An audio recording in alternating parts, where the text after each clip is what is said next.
How y'all doing today? My name is Bradley Chapman. Good morning. Alright, Bradley, what is your perspective on Islam? I have various perspectives on Islam. I have the perspective on Islam when it's practiced the right way, because I've seen Islam practiced the right way. I also see Islam practiced the incorrect way. I've seen halfway in, halfway out Muslims, and I've seen fully devoted Muslims. So when I have to say Muslims that practice it the right way, I feel like Islam has some benefits. It has a structure, it has values, it has morality. It does have things where you can see it in the full grasp of things. However, when it's not practiced the right way, I just see it as just people out here faking. You see what I'm saying? But that's with anything. You got good and bad with anything. However, in today's climate where I currently live at in Atlantic City, I see more half-practicing Muslims than I do full practicing Muslims. And I don't mean that in no disrespectful way. I just see people that do it just for the benefits that come along with it, and they're taking more from the religion than they're giving it. So, you being around, right, and you got a good scope of both sides, what gave you a better understanding of Islam? Well, I mean, everybody knows this from coming and working with you. I took it with an open mind and asked questions from an unbiased perspective. And you represent Islam very well, I must admit. You're very knowledgeable with Islam. I mean, I'm not saying you know everything about Islam, but the core things that you are supposed to know that I believe every Muslim should know, you know, and it's one of the other things that you know. However, when I look at you, I don't see Islam practice incrementally. I don't see it practiced for people to see. I see it practiced in every aspect of your life, because I've seen you outside of work. I've seen you with your family. I've seen you at your house. I've seen you. And Islam is something that you don't put on in the morning. It's something that you wake up and go to sleep with. However, there's some people that put it on in the morning like it's a mask, and I don't really respect that. However, who am I to judge their Islam or anything that they're doing? That's just something that they choose to do. However, you see it more now. People put it on like it's a costume or a mask for the things that come along with it and the benefits that come along with it, just to be part of a crowd, and I don't really respect it. Alright, so by you seeing those things, does that discourage you from Islam? Of course not, because I'm not an ignorant person. An ignorant person would be discouraged from something from what they see instead of reading into it for themselves. If I was to be discouraged from something, it would be something that didn't register with me from me reading it and researching into it. I don't have to do a visual synopsis of what I see to make an assessment about something like that. I can make that assessment from something that I read into and it didn't take an effect or have a profound pull on my heart.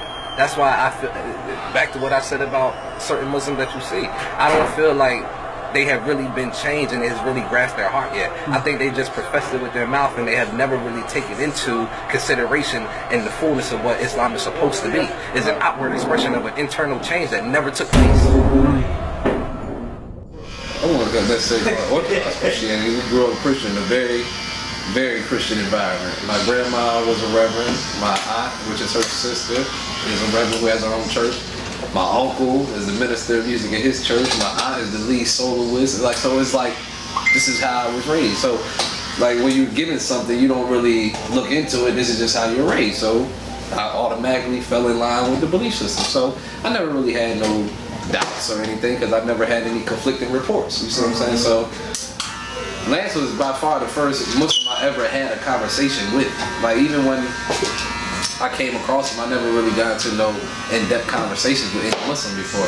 It was just, I mean, you do what you do, love is love, we gonna be all right. But me and Lance started working together, and we wouldn't have like no type of conversations of him trying to convert me or anything, because I mean, I know Muslims believe that you're not supposed to convert, you're just supposed to convey the message. So he would just convey the message. I would say that we would just general conversation, dialogue. You know what I mean? So we would go over what we agree upon, what we disagree upon, things of that nature. And then I was like, you know what? I'm gonna go ahead and try something. So I did like my own little experiment. I said, I'm gonna throw everything else to the side, and I'm just going to look at it, not from no biased viewpoint, nothing at all. I'm just going to do some research. So I just started doing research. So I started, listening to videos, reading. Well, I started with Omar Suleiman. I really like Omar Suleiman. I watched his, what's the series called? Yeah, that one. I watched that. I watched it from the beginning to the end too. And I started listening to things that made sense to me. I'm like, this makes some sense. But it was also not only making sense, but it was answering questions that I had, but would never be addressed. You see what I'm saying? Like certain things, like well, the one that really did it for me was the episode where the soul was gathered. So I'm like, man, this makes sense. I'm like, I can understand this. I'm feeling what he's saying. So from there, I started watching, you know, the videos about the angels, and then about Adam, and I'm watching all these things, and there's a lot of things that's like, I never heard this account before, but it's like in depth and it's in detail. So I'm, you know, just watching. So then it went from me just doing research to, alright, if I didn't like have Christianity from being born into it, would this have been something I chose for myself? So I did one of those. So I started doing a comparative analysis between all of the 3 monotheistic religions. I even started watching rabbis. I'm talking about, I'm on YouTube watching Orthodox Jewish rabbis just to see what's going on. So I did a whole like week of just rabbi lectures. Then I did a whole week of just Muslim lectures. Then I did Christian lectures. So I'm just listening. And then I was like, okay, so where do they agree at? So they agree on this one agrees on, and we all agree on, okay. So I'm like, well, where do we disagree at? And it always came up that the only real disagreement, which became the stumbling block with all of them, was Jesus. Yeah. But, so then I was like, okay, well, where do they agree at on Jesus? So I started doing that. So then, you know, Christians believe that Jesus was divine, the Son of God, the Messiah, all of the things, that's cool. But then when Lance started telling me that Muslims also believe that he's the Messiah, I'm like, okay, cool. So where is the conflicting report where he became divine? So I went back to Judaism, and even the promised Messiah for Jews isn't divine. So I'm like, well, hold on. If Christianity is supposed to evolve from Judaism, how in the world can they not believe that their promised Messiah is going to be divine, and Christians say that he's divine? So I'm like, it's a problem. So I started looking into it and trying to figure out, what do Jews believe about the Messiah?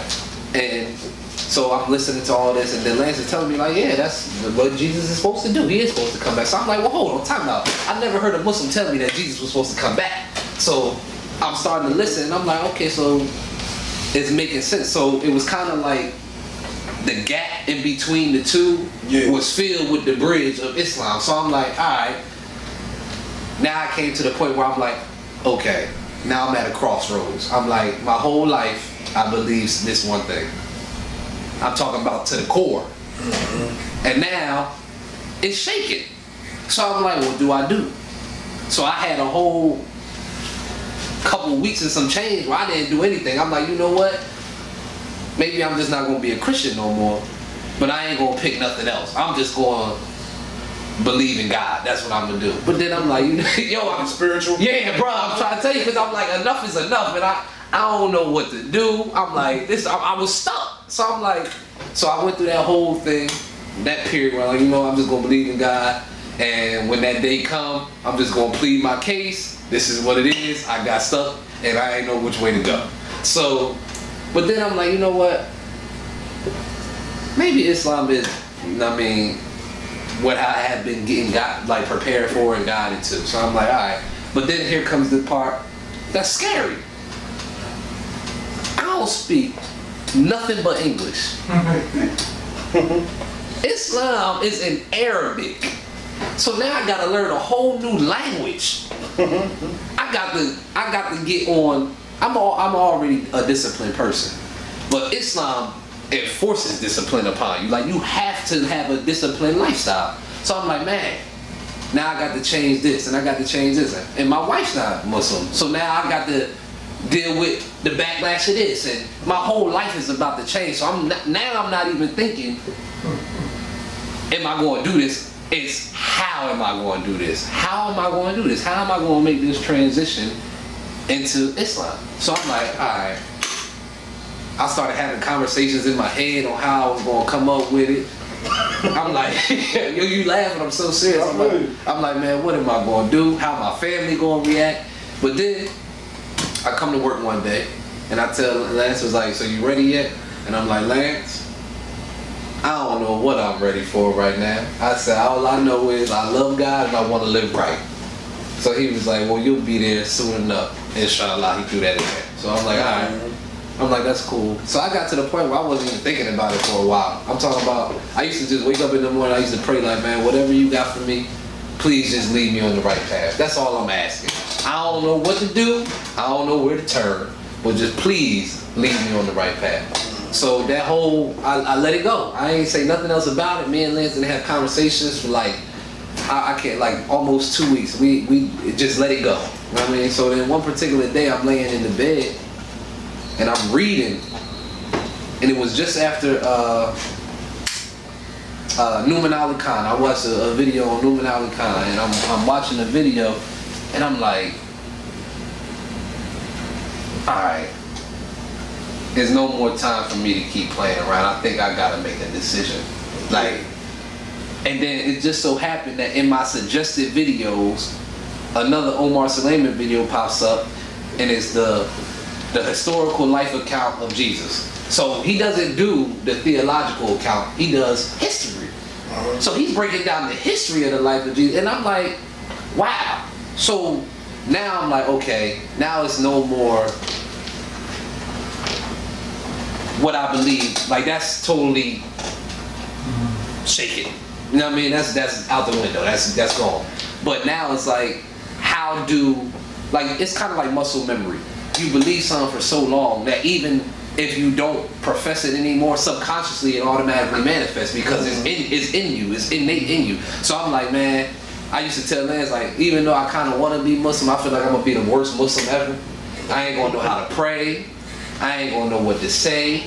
I'm talking about, like, I'm like, yo, I'm going to be the worst Muslim ever, so there's no need for me to even come because I'm going to be the worst one ever. It's like, I'm not going to know what to do. I'm going to feel like a fish out of water. I don't know. A lot of people feel like that. Yeah, so that's how I was. I'm like, you know what, there's no need for me to even waste my time or yours because I know Lance is going to want to try to teach me, and I just feel like I'm not going to learn anything, so it might as well just, you know what I mean, stay away. So that's what I went through at that particular period of time. But back to what I was saying, I'm laying in the bed and I'm reading.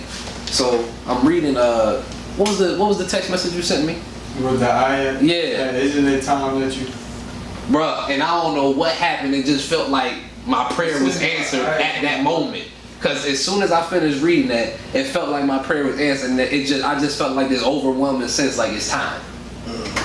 So I was like, I can't deny that because I know what I just felt. I know that I felt that. So I'm like, man, I'm like, tomorrow's the day. And that's what I said to myself. I said, tomorrow's the day. Now, I didn't tell anybody else this. I didn't even tell Lance. I'm just like, I made up in my mind that tomorrow's the day. So I go to work the next day, and I'm nervous. I ain't even gonna lie. And now it take a lot to get me nervous. I'm talking about, I'm nervous. I'm like, man, my whole life is about to change. Like, wow. So I tell Lance, I'm like, you know what, man? I'm ready. So Lance, I guess he was shocked. He like, you serious? Really? Really? He went, the one guy that went to asking me if I'm ready every day is now visibly like, wow, really? Really? You ready? All right. So I'm like, yeah, I'm ready.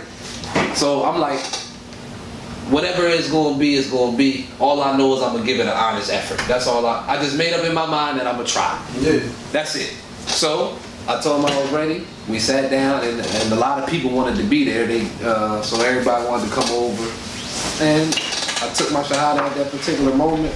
And ever since then, I kind of like, you know, I ask Lance a lot of questions anyway. That's just who I am. But now it's like, now I'm not asking questions from an outside standpoint. I'm asking questions because, oh, okay, I'm in the chair now. Alhamdulillah, I appreciate you, my brother. So I'm asking questions like, I need to know. So the first day, I'm like, man, Lance, I don't know what to say. I know I want to pray. I just don't know what to say. So Lance was like, you know, just go through the motions. You know what I mean? Make your intentions clear. So I'm taking it slow. And I'm talking about, CJ, the first couple prayers was the hardest thing I ever did in my life. I'm talking about, CJ. But physically? Physically, I'm talking about I'm sweating and everything. CJ, I'm sweating and everything. I'm like, yo, prayer is not supposed to be this hard. I'm like, hey yo, I would do a wudu and have to get back in the shower. I was like, yo, something not right. I'm like, yo, I'm literally working out. It's got my feet killing. Hey, I came to work the next day. I said, Lance, we gotta come to some. I said we gotta come to some type of agreement, bro. Like this ain't working. He was like, yo, I gotta bend my toes. Yeah. I can't bend my toes.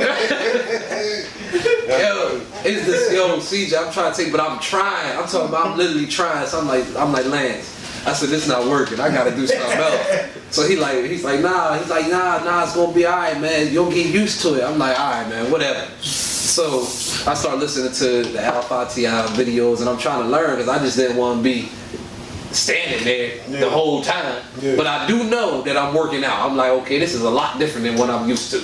Now, I mean, we ain't have to get so interactive when I was a Christian in prayer. You know what I mean? This, you got to be engaged with, like, this ain't just no, we gonna have a conversation. No. I got to work for this.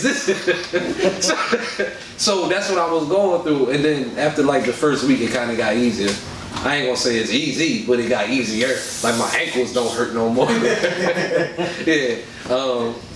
So I mean, I can admit that it's a different feeling because it's like a lot of things that I would do before, even though I consider myself a man of faith, I wouldn't give certain things second thought. I would do it and it'd be like, man, forgive me. Yeah. But now, I'll be like, man, you really just got to be there watching me like that right now, seriously. Like, it's just like a feeling that like it's certain things that I take into consideration now. Like, and I realized that I was telling Lance this the other day at the marriage. I'm like, man, as a Muslim man, you ain't got time for nothing else. I'm talking about between prayer, reading, trying to learn. Well, it's only 24 hours in a day. 5 of them I'm praying. I'm praying 5 times a day. Then I gotta be with the family. I got to eat. I gotta work, and I gotta sleep. I don't have time for anything else. So it's like I will admit that it gives you a structure. And sometimes there's a structure that, you know, twists you and bend you in certain areas that you ain't really, you know what I mean? But I can tell you so far I've been enjoying the ride. I can't wait to the point where I actually know something. Because I'm at the baby stage right now. You gonna always be learning. Well, yeah, I'm talking about, but CJ, like I'm like reprogramming right now. No, listen, I'm jealous because I wish that I was back at that stage.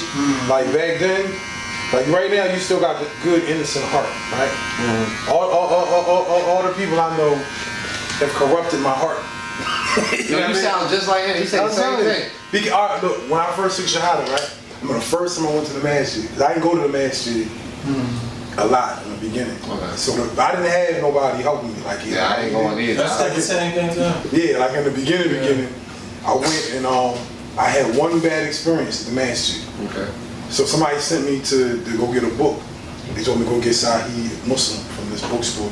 And I went in there and the brother was like, "Who's your sheikh? Who told you to buy this book?" And I was like, good. Yeah, like, just give it a book. Yeah. So after that, I was like, I had this thing where I said like, all right, I'm gonna go home, I'm gonna get on Google, and I'm gonna figure out, I'm gonna get my whole Muslim swag together first before I go back. Yeah. So I went home and I would practice. So I would, I had like not the DVD, I had like the VCR tape. Oh yeah, you of the man praying, yeah. And I would follow him pray. And then I got the book, and I would hold the book with me, and I would read the words every day. No, I understand what you're saying. You know what I mean? So I would do that, and I would just do that 5 times a day.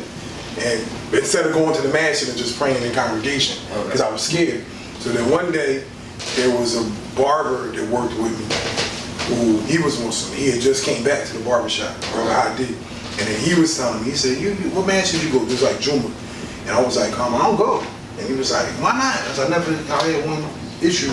He said, nah, you gonna come with me. So then the first time I went and everybody was real friendly with me, I went to Manchester Taco. And this is bad. So the first day, when everybody's like stepping on your feet and stuff, and I'm like like, yeah, this is brotherhood. I'm pushing my nasty feet next to their nasty feet and stuff. Now, no way in the world, I don't want to. Like, we can stand toe to toe, but I don't want Your feet on. because it's nasty. That's how I think my heart is corrupted because I don't want. You know what I mean? Like even then, I used to walk in the voodoo area barefoot. I would never do that now. Okay. See what I'm saying? Because I just. So what I you just skeeved out. What you go in the I make voodoo before I go in the masjid. I don't even want to. You don't even go in there? Because it'd be nasty. It'd be water everywhere. You know what I mean? Right. But that's what I'm saying. That's what I mean. Like, my heart's corrupted. Yeah. In the beginning, it was like, man, punk it. I'm just here for Allah. And I just. That's how it be. Yeah, now I'm still there for Allah, but I be having to remind myself what the real thing is. Okay. Yeah, what it's really about. It's not about you. It's about Allah. Exactly. Because yourself will come in to there and be like, Well, I'm glad y'all made that clear because I'm in the practice stage.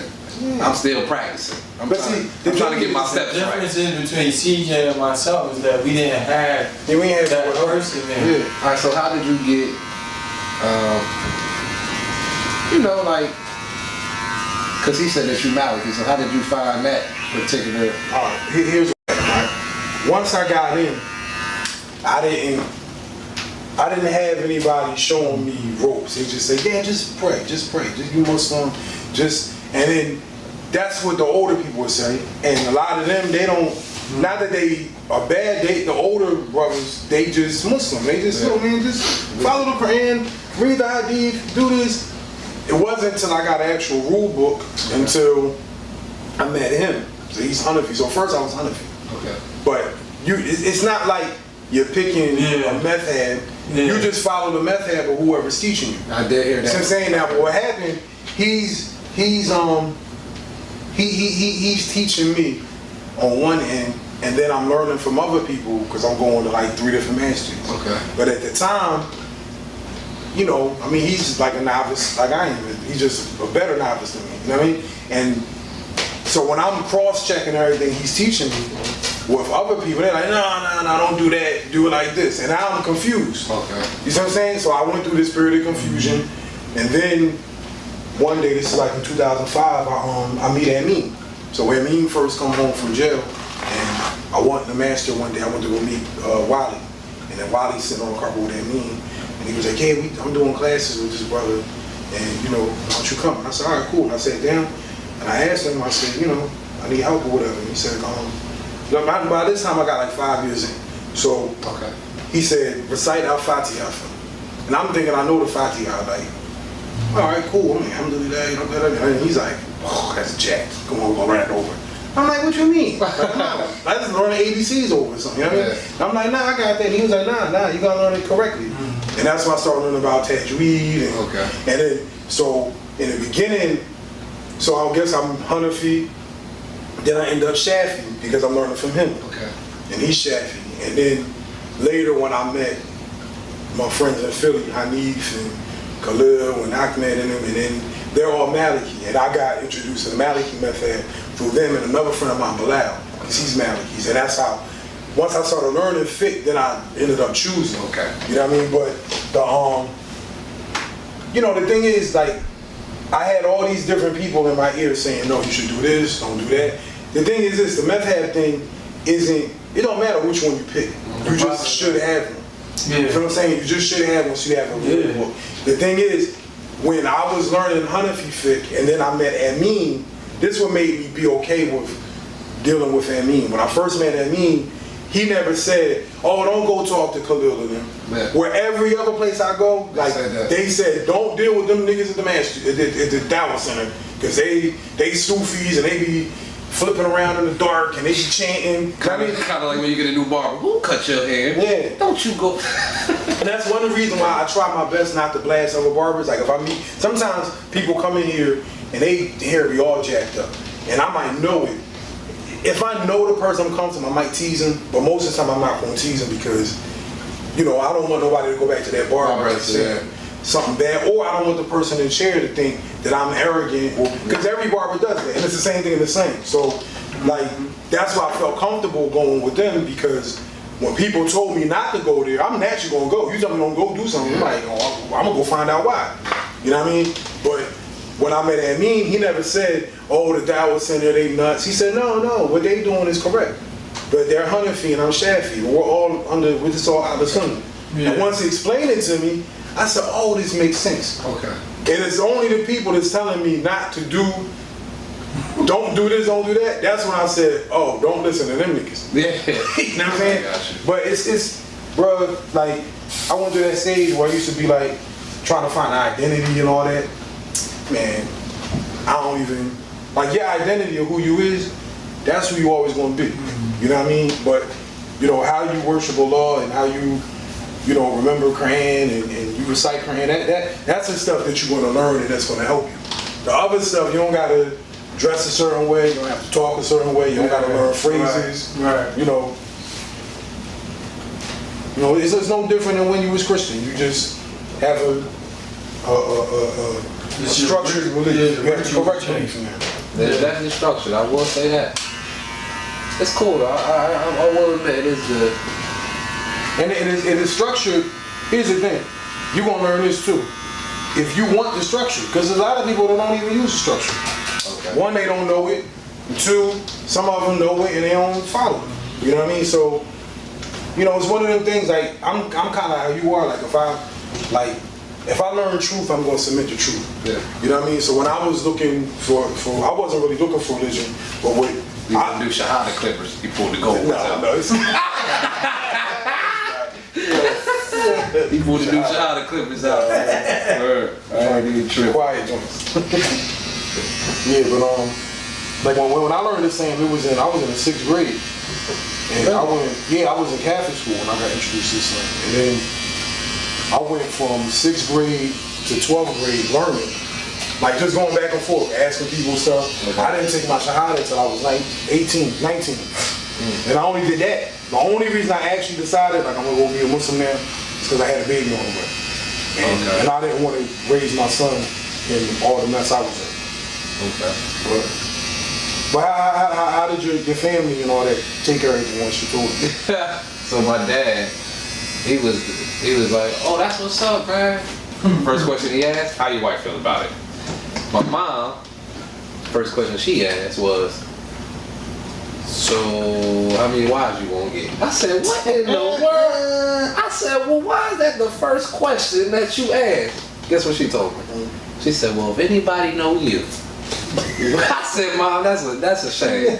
I said, so, but yeah, so, I mean, it's cause they knew that I was all around Lance and I was reading and learning about it. My mom and my dad know that I'm a very intuitive person. So once I cling on to something and I'm gonna try to squeeze everything I can out of it. So that's what, so they know if I made the decision, I made it because I really felt strongly about it.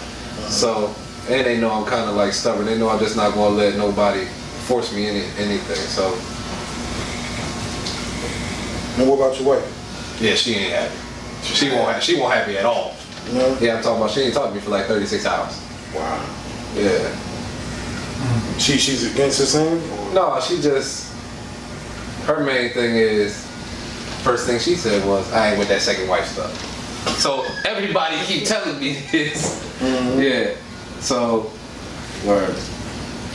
And then she on there, I'm not changing my clothes and all that. Yeah, that's what she said. But I told her, I said, listen, I'm not expecting you to change. I'm not telling you to change. I said, I made this decision because I felt like this is something that I had to do for me. Yeah. I said, but at the same time, I'm not expecting you to change anything about you because you haven't got to that point yet where you feel like this is something you want to do. Mm-hmm. I said, so I'm not going to force anything on you. So she just thought that everything was going to change. You know what I mean? So, What about like with your kids and stuff? well, see, I don't have any kids. Oh no, okay. Yeah, those are the children that we had in the house. They're hers from her previous marriage. So Okay. I have no children. So if I was to have a baby, this would be like, I'll be like the first person in my family that's raising like a Muslim family. Nobody in my family is Muslim. Yeah, I have one uncle in my family that's Muslim, but you know, and that's my uncle. I love him to death, but he don't practice like, you know, how we do. You know what I mean? But other than that, it's just me and my kids. You know what I mean? Okay. I think I got like one long lost uncle somewhere. Cause at my grandfather's funeral, I seen somebody with a kufi on. So.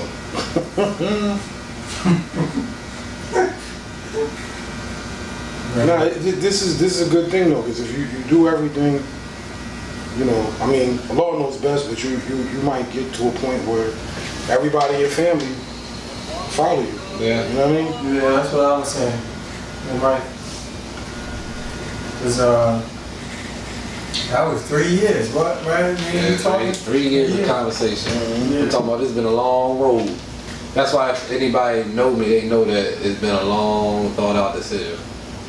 I'll tell you one thing I learned, right? Like, 'cause when I first took my shahada, my family wasn't really feeling it either. They used to make fun of me. We would go to like no, not no. Like my family is that thing still on? Yeah. Yeah, my family used to like we'd be like cookouts and family gatherings and stuff. They'd say, "Oh man!" As soon as you start eating something, yo, it's pork in that. Don't be like they make that joke every time. I'm like, yo, y'all niggas is corny. Like, it's not even funny no more. You know what I mean? But what ended up happening, like my grandma, for instance, one time we was talking, and you know, in the beginning, they don't really think you're gonna stick with it. You know what I mean? Yeah. And then when my step grandpa died, she had a whole bunch of questions. Like, you know, what do you think happens after death? Yeah. You know, how you think I should bury him? And then once I got to talking to my grandmother, I came to find out my grandmother never actually believed that Jesus is actually God. And I used to tell her, I said, yo, that's the first step. Like you know what I mean? Like you good if you don't. And she said, no, I never thought Jesus was God. I just always thought, you know, he's a prophet and God is God. Yeah. And I said, great. But see, that's something I never knew. My family was like Christian by default. And I remember when I first took my shahada, our family used to be like, well, nah, this is just what we do. Like, this is, you know, but once you look at it, like, look, how do we get past this? Yeah. You know what I mean? And it got passed down from slavery. And that was my thing. Like, I don't want to hold on to nothing from that. You know what I mean? Like, you know, like when you first start studying that stuff and you know, you look back and the slaves were like, they either was Muslim or they was pagans. You know what I mean? It wasn't really too many Christians. Like it was, you know, that was some stuff we got taught in slavery. You know what I mean? Okay. Yeah, so I think it's going to have a ripple effect in my family. I know a lot of people going initially they're going to try to pray me up out of it. I know that. Yeah, they're going to think that. God about that, like, oh, well, why? How come you why you robbing your kids at Christmas? And you had Christmas. I'm like, yo, I'm just trying to raise my kids the way that I want them. You know what I mean? But you know, that's because they get into the culture now. Yeah, but I never stopped my family from like giving them gifts. Yeah, I didn't going nowhere with that either. Man. Cause you get to see your family, man. And that, you know, me, I look at it as an opportunity to get that one. Yeah, it is. The dope part, like about Bradley though, is because when y'all did that video at work and he was talking about how insincere the Muslims were. Oh yeah. I knew then he was gonna take a shot. You could tell. See, the thing is, people. I would tell Bradley that. It's the same thing with atheists. A lot of times when you meet atheists, you talk to them. They only be atheists because they really sincerely just want to be proven wrong. Yeah. You see what I'm saying? And when I was listening to him talk in that joint, I was like, yo, that dude, he gonna be Muslim. By the end of when you finish talking with an atheist, they usually wind up agnostic. Yeah. Then be like, yeah, all right, I believe it's a guy. Man, it was that halal chicken, man. There's something about that Muslim chicken. I'm trying to tell you. It hold the seasoning better. I'm trying.